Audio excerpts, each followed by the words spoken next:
नमस्कार दर्शकों, आपके साथ मैं हूं विवेक शर्मा और आप देख रहे हैं उत्तर बंगाल एवं सिक्किम का 24/7 television news channel SK live. अब बढ़ते आज की प्रमुख खबरों पर विस्तार से।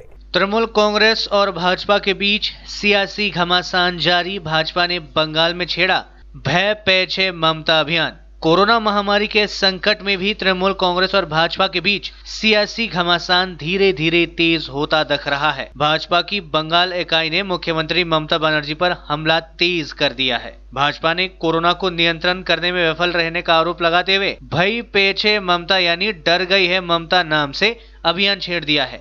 राज्य के भाजपा नेताओं से लेकर कार्यकर्ताओं तक सोशल मीडिया पर मुख्यमंत्री और स्वास्थ्य मंत्री की अनुपस्थिति पर सवाल खड़े कर रहे हैं और मिसिंग ममता के टैगलाइन के साथ मुख्यमंत्री की तस्वीर भी पोस्ट कर रहे हैं। पश्चिम बंगाल भाजपा के प्रभारी व केंद्रीय नेता कैलाश विजयवर्गीय ने ट्वीट किया कि पीपीए के लिए डॉक्टर रो रहे हैं, शवों के साथ पड़े मरीज पड़े हैं। प्रवासी श्रमिकों को राज्य छोड़ने की अनुमति नहीं है। प्रवासी बंगाल वासियों को घर वापस नहीं आने दिया जा रहा है। अस्पताल मरीजों का भर्ती नहीं ले रहा है। पुलिस पर हमले हो रहे हैं। ममता सरकार पूर्ण आपदा बन गई। वहीं दूसरी ओर भाजपा नेता मुकुल रॉय ने ट्वीट कर लिखा, ममता बनर्जी कहां है? कोविड-19 मामले बढ़ रहे हैं, जांच नहीं हो रही है। उत्तरी सिक्किम में चीन और भारतीय सैनिकों के बीच हुई झड़प। नॉर्थ सिक्किम के नाथुला सेक्टर में भारतीय और चीनी सैनिकों के बीच झड़प की घटना सामने आई है। इस झड़प में दोनों तरफ के सैनिक घायल हुए हैं। कुछ मीडिया रिपोर्ट्स के मुताबिक इसमें 7 चीनी सैनिक और 4 भारतीय सैनिक घायल हुए हैं। सेना के सूत्रों ने बताया कि उत्तरी सिक्किम में भारतीय और चीनी सैनिकों के बीच आमना सामना हुआ, जिसमें दोनों पक्षों के सदस्यों को मामूली चोटें आई है। इस दौरान भारतीय और चीनी सेना के जवान आक्रामक हो गए थे, जिसमें कुछ को मामूली चोटें आई है। हालांकि बाद में स्थानीय स्तर पर बातचीत के बाद सैनिकों को हटा दिया गया। भारत नेपाल सीमा से 10 लोग किए गए गिरफ्तार। भारत के साथ नेपाल में भी लॉकडाउन चल रहा है, लेकिन इस बीच 10 नेपाल निवासी 10 लोगों को भारत में प्रवेश करने की कोशिश के आरोप में गिरफ्तार किया गया है। शनिवार रात को इन सभी को उस समय एसएसबी के 41 नंबर बटालियन के जवानों ने गिरफ्तार किया, जब ये लोग नक्सलबाड़ी मियाबस्ती इलाके से भारत में घुसने की कोशिश कर रहे थे। सभी को नक्सलबाड़ी ग्रामीण अस्पताल में स्क्रीनिंग कराने के बाद खोरीबाड़ी बतासी आईटीआई क्वारंटाइन सेंटर में भेज दिया गया है। इनको 14 दिनों तक यहाँ क्वारंटाइन सेंटर में रखा जाएगा और उसके बाद कानूनी कार्रवाई की जाएगी। पश्चिम बंगाल में कोरोना के फिर 108 नए मामले सामने, 11 और मौतें। अब तक 99 लोगों ने गंवाई अपनी जानें। राज्य में कोरोना संक्रमितों का आंकड़ा बढ़कर हुआ 1786। पश्चिम बंगाल में कोरोना वायरस का कहर जारी है। पिछले 24 घंटे में राज्य में कोरोना के फिर 108 नए मामले सामने आए हैं। इसके बाद राज्य में कोरोना संक्रमितों का आंकड़ा बढ़कर 1786 हो गया है, जिनमें 1243 एक्टिव केसेज है। इसके साथ ही 24 घंटे में कोरोना से राज्य में 11 और लोगों की मौत हुई है। इसके बाद मरने वालों का आंकड़ा बढ़कर 99 हो गया है। राज्य के गृह सचिव अल्पन बंदोपाध्याय ने शनिवार को आयोजित संवाददाता सम्मेलन में यह जानकारी दी। दरअसल राज्य में हर दिन बड़ी संख्या में नए मामले सामने आ रहे हैं और मौतों का आंकड़ा भी लगातार बढ़ता जा रहा है। शुक्रवार को भी 9 लोगों की मौत, गुरुवार को 7 लोगों की मौत, बुधवार को 4 लोगों की मौत, मंगलवार को 7 लोगों की मौत और सोमवार को 11 लोगों की मौत की पुष्टि की गई थी। गृह सचिव ने बताया कि पिछले 24 घंटे में 49 और मरीजों के स्वस्थ होने के बाद उन्हें अस्पताल से छुट्टी दे दी गई है। इसके बाद ठीक होने वाले रोगियों की संख्या 372 हो गई है। दूसरी ओर राज्य में टेस्टिंग की रफ्तार तेज कर दी गई है। राज्य में टेस्टिंग की रफ्तार में तेजी बढ़ा दी गई है। पिछले 24 घंटे में 3601 सैंपल टेस्ट किए गए। अब तक कुल 39,368 सैंपल टेस्ट किए जा चुके हैं। शुक्रवार को भी 3015 सैंपल टेस्ट किए गए। गुरुवार को 2611 सैंपल टेस्ट, बुधवार को 2570 सैंपल टेस्ट, जबकि मंगलवार को 2455 सैंपल टेस्ट किए गए थे। अमेरिका में 24 घंटे में 1568 की हुई मौत। दुनिया भर में संक्रमितों का आंकड़ा पहुंचा 41 लाख के पार। दुनिया वैश्विक महामारी कोरोना के कहर से लगातार जूझ रही है। इस वायरस से मरने वालों की संख्या 2,80,000 से ज्यादा हो गई है और संक्रमितों की संख्या 41 लाख से ज्यादा हो गई है, जबकि 14,41,000 से ज्यादा लोग ठीक भी हो चुके हैं। दुनिया में सबसे ज्यादा प्रभावित देश अमेरिका में मृतकों की संख्या 80,000 को पार कर गई है और 13,47,000 से ज्यादा लोग संक्रमित पाए गए हैं। इस बीच चीन में कोरोना के 14 नए मामले सामने आए हैं। इनमें से एक मामला कोरोना वायरस का केंद्र रहे हुबेई प्रांत में सामने आया है। चीन में संक्रमितों की संख्या 82,901 हो गई है, जबकि 4,630 लोगों की मौत हुई है। रविवार को स्वास्थ्य अधिकारियों ने यह जानकारी दी। अमेरिका में बीते 24 घंटे में 1,568 लोगों की मौत हुई है। जॉन हॉपकिंस यूनिवर्सिटी के रिपोर्ट के मुताबिक शनिवार रात 8:30 बजे तक अमेरिका में कुल संक्रमितों की संख्या 78,746 हो गई थी। देश में पिछले 24 घंटे में कोरोना के 3,277 नए मामले सामने आए, जबकि 127 लोगों की मौत हुई है। देश भर में कोरोना वायरस से संक्रमित मरीजों की संख्या में लगातार बढ़ोतरी हो रही है। केंद्रीय स्वास्थ्य एवं परिवार कल्याण मंत्रालय की ओर से जारी आंकड़ों के मुताबिक पिछले 24 घंटे में 3,277 नए मामले सामने आए और 127 लोगों की मौत हुई है। इसके बाद देश भर में कोरोना पॉजिटिव मामलों की कुल संख्या 62,939 हो गई है, जिनमें 41,472 सक्रिय है। 19,358 लोग स्वस्थ हो चुके हैं या उन्हें अस्पताल से डिस्चार्ज किया गया है और 2,109 लोगों की मौत हो चुकी है। वहीं आज उड़ीसा में 58, राजस्थान में 33 और बिहार में 18 नए मामले दर्ज किए गए।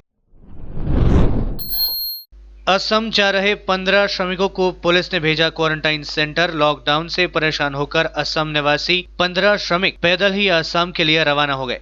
वे लोग अलीपुरद्वार जिले के धूपगुड़ी में श्रमिक का काम करते थे। लॉकडाउन के कारण इनका काम धंधा बंद हो गया। पिछले कई दिनों से ये लोग मुश्किल में अपने दिन गुजार रहे थे। इन श्रमिकों ने बताया कि वे लोग बस से अलीपुरद्वार पहुंचे और उनके बाद पैदल ही असम अपने घर की ओर रवाना हुए। शनिवार को पुलिस ने सभी को अलीपुरद्वार शहर के कुमारग्राम में रोक दिया। पुलिस ने इन सभी को क्वारंटाइन सेंटर भेज दिया।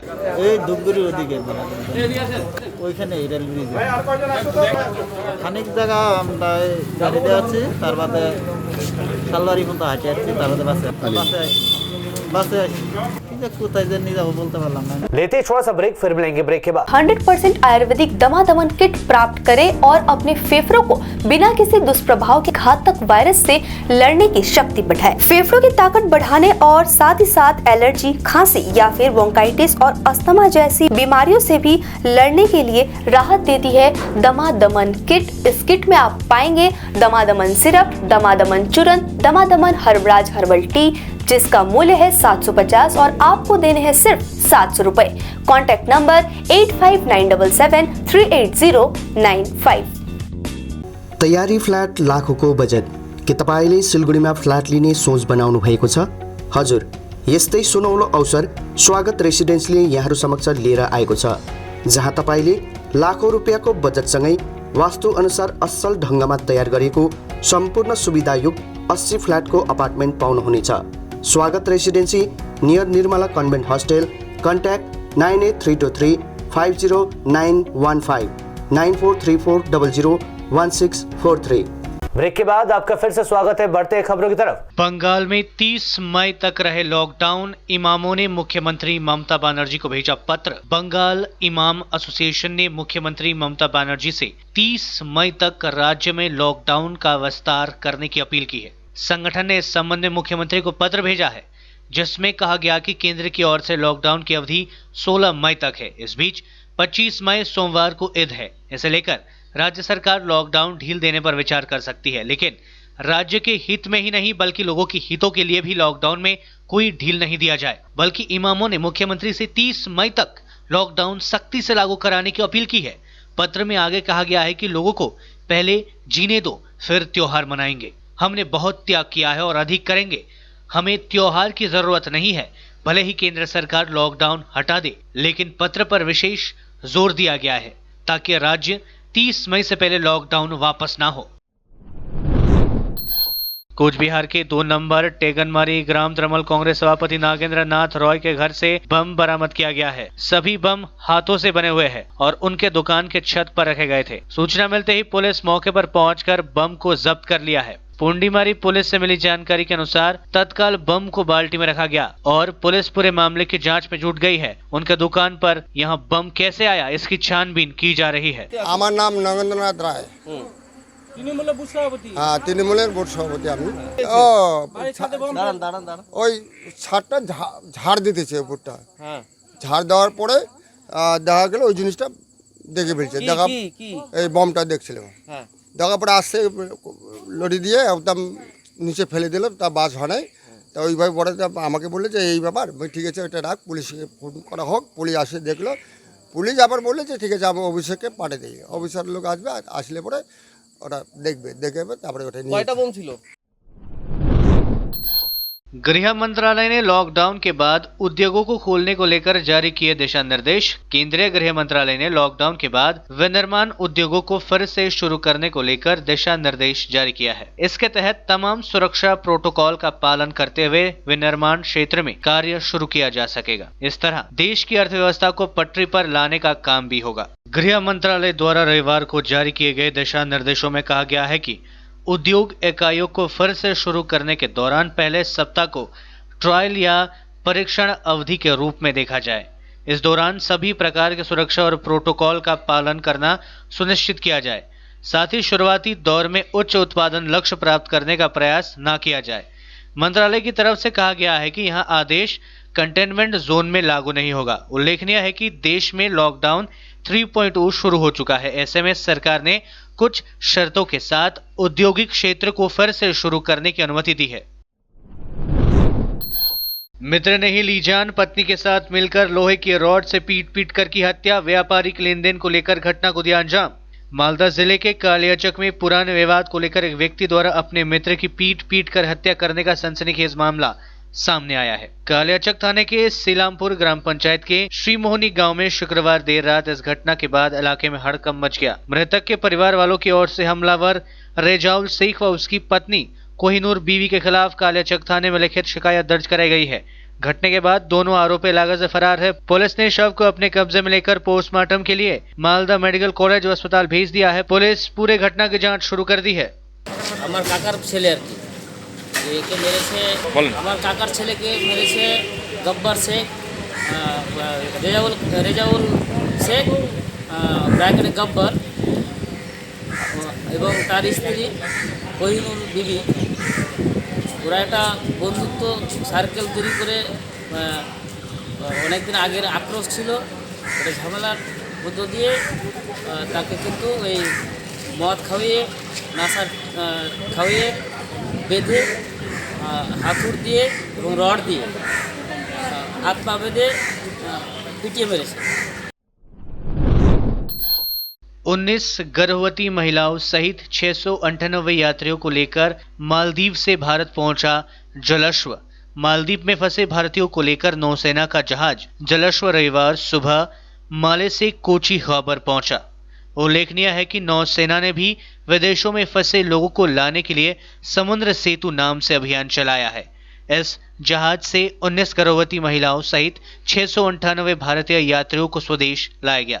जहाज पर दवाओं के साथ अन्य चिकित्सा सामग्री पर्याप्त मात्रा में उपलब्ध है। विदेश में फंसे लोगों को लाने के प्रयासों के बारे में केरल सरकार ने हाईकोर्ट में जो हलफनामा दाखिल किया है उसके अनुसार केरल लौटने वालों में 9,572 गर्भवती महिलाएं भी शामिल है। आज के लिए बस इतना ही और मुझे दीजिए इजाजत और देखते रहिए एसके लाइव, आपका समय आपकी खबर। धन्यवाद। क्या आपके घर में शादी है, कोई फंक्शन तो होगा, तो उसकी वीडियोग्राफी और फोटोग्राफी तो करवानी है। आज तकनीक दिनों दिन बदल रही है, कहीं गलत हाथों में मत पड़ जाइए। तरीका बदल गया है, आप भी बदलिए। याद रखिए सिडवैप्स ही आधुनिक तकनीकों के साथ अपडेट रहता है और आपके बजट के अनुसार ही वीडियोग्राफी और फोटोग्राफी करते हैं। आप सोच रहे होंगे ये सिडवैप्स क्या है? शादी हो या कोई फंक्शन, इन पलों को सजोने के लिए याद रखिए Somani institute of digi vision and productions.